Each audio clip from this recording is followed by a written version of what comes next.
Ito everyone, good morning. So yan, Tita Nora, may ginagawa siyang skirt niya and gown na yan. So ayan siya.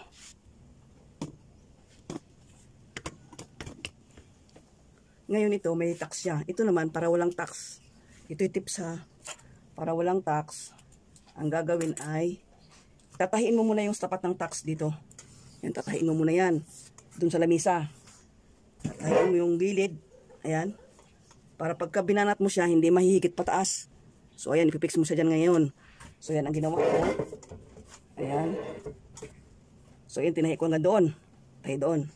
Para pag pinix mo siya, hindi siya maaangat pataas. Dito lang siya sa, diba? Hanggang lang siya sa may ano, dahil ang ating ipipix ay yung may tax. Siyempre, pag may tax, si lumuang na ito. Lumuang na, lang naman gupitin mo.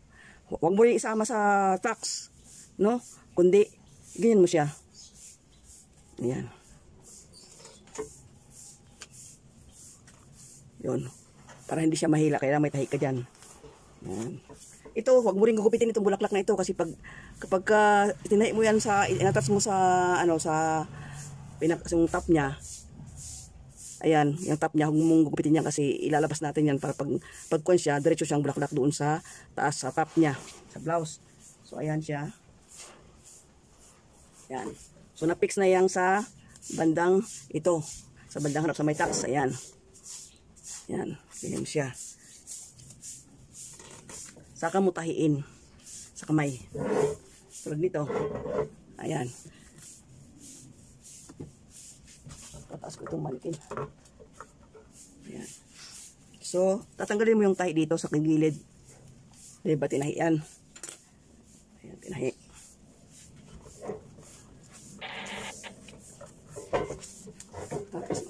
Tapos natin itong manikin para makita. Ay, sus, ano. Doon na pala yun. Tapos nun, yan. Yan, para makita ba. Taas yung aking, kunin mo, yan. So, igaganyan natin siya, oh. Tatasasin natin ito. Ayan. Nandito yung sa gilid natin, natin. Yan. Tapos, iganyan natin, oh. Yan. Ngayon, kung halimbawa naman ay, kuan pa rin siya, so anuin mo yung ano, bulaklak na yan. Gupitin mo yan. Tapos ilalagay mo doon. Para, yan tulad yan, no. So ano na dito. Yan. Ang gagawin natin, gugupitin natin yan. Diba?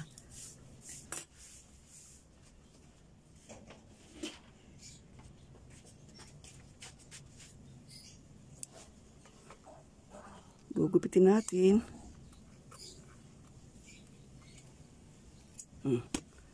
So, para yan.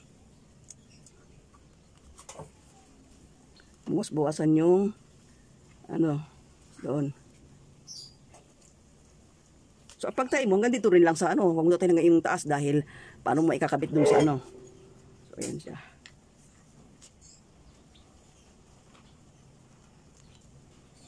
Yan. Tapos dito. Yan.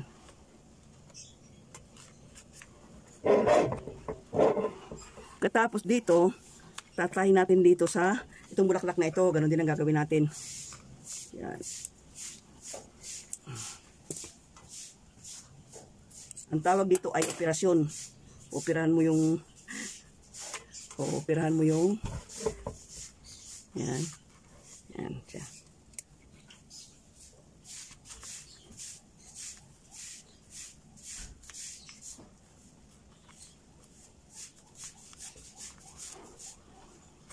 Yan. Kung dito naman, na-fix na natin sa banda rito, no? So, dito naman tayo sa gilid. So, madali lang. Tatanggalin natin yung tahi. Tatanggalin natin yung tahi. Yan, o. Bago mo siya ilagay sa manikin, ibisting mo paikot. Huwag lang doon sa hem niya. Ayan, o. So, ganyan siya. So, ilagay natin dyan. Ayan. Ang tawag dito ay operasyon. Para mag-fix mo. So, dito bulaklak na ito, huwag mong gugupitin yan dahil pag pinag-gather mo yung tabi, yung side, O di, iaano mo yan. Gugupitin mo hanggang dyan. Katapos iaan mo doon sa kabilang skirt. O, ganito yung paggagawa ng, sige, di ba? Ano na siya,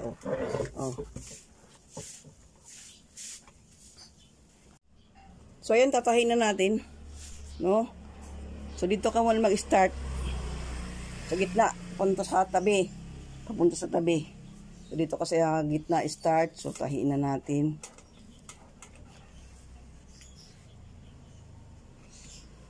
Nalagyan ng kwan yung aking manikin.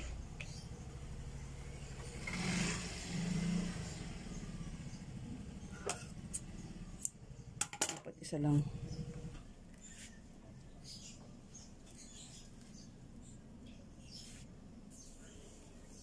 Ayan.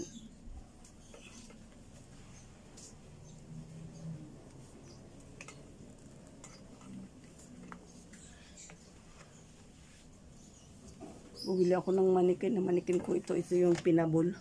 Styrofoam ito. Styrofoam. Kailangan mong sasama sa pagtahi. Yan, natuloy ng pagtahi hanggang dito sa my side. Yan. Siyempre, may opera dito. Isama mo muna yung bulaklak sa pagtahi. Pag ikinabit mo na sa saka mo siya tatanggalin. Pag i-attach mo na i-gather mo na yung blouse saka yung skirt. Ganyan ang pag-ano niyan. Yan.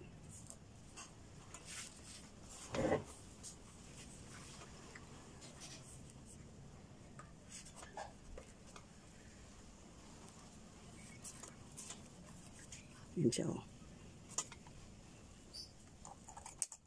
At ito ibibisting siya. Para pag binaba mo sa manikin,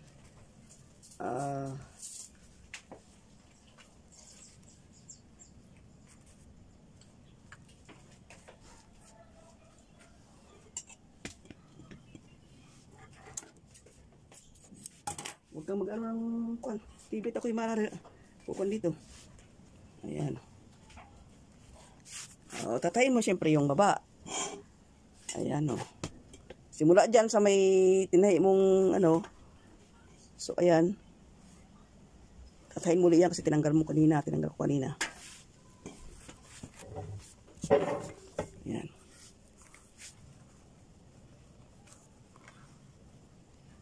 Tahiin mo muna yung bulaklak. So, mamaya naman tatanggalin natin yan. Ayan.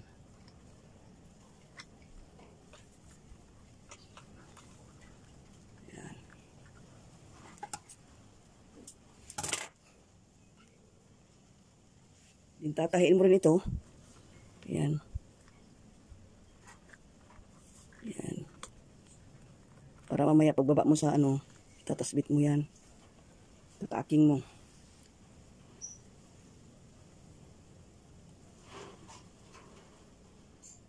Meron kasing nakalagay sa isang manikin, Kaya ito yung ginamit ko. Hindi ko naman nilagyan ng foam. Mamahalin ito, siguro ito mga libo ang ito lamang,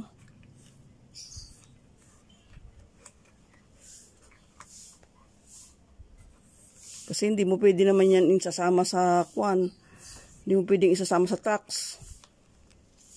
Kailangan yung lining lang may tax or may trunsal. Hindi mo tutunusalan yung itong applique, yung tool na may applique. So kaya kailangan lalagay mo muna siya sa manikin. Ayan. Ito yung harap So isusunod ko dyan yung likod. Ganon din ang gagawin. So ayan. Lalagay natin itong kabila. So ayan Lagay mo muna yung tax. Tahiin mo dyan sa tapat ng tax hanggang doon sa magkabilang tabi. Ayan siya. So ito yung lalagyan mo ng zipper dito. So ang gagawin natin, ayan, igagay natin siya. Ayan. Para ma-fix natin yung ito lang ang ating ipipin. Ayan. Ayan.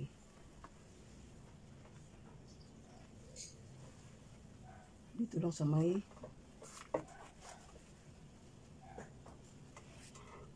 medyo stretch itong konti lang stretch itong kuan. One way stretch. So, wag gagaanong baba natin. Wag gaanong ba natin, no?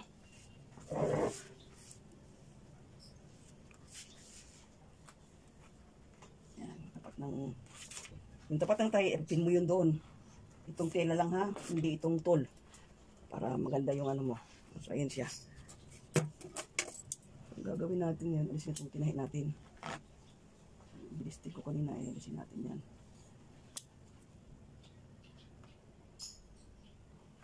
Yan. Diyan lang para maibanat mo siya punta doon. Yan.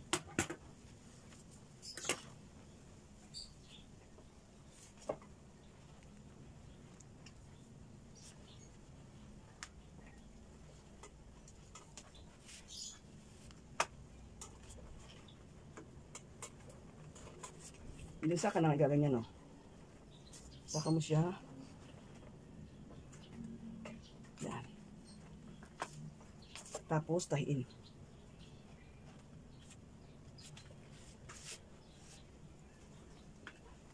Tahiin mo siya. Baba natin mo siyang patas konti para mag-flat doon. Tapos pagilid para mag-flat dito naman. So, ito ay mga tips kung gusto nyo magtahi ng gown. Yung elegante. Ang ano nito, ang singil ko dito ay 4,000. 4,500 ganyan. Medyo marami ang kuan. Tulad yan, no? Ayan, ayan yung baba niya. Ayan.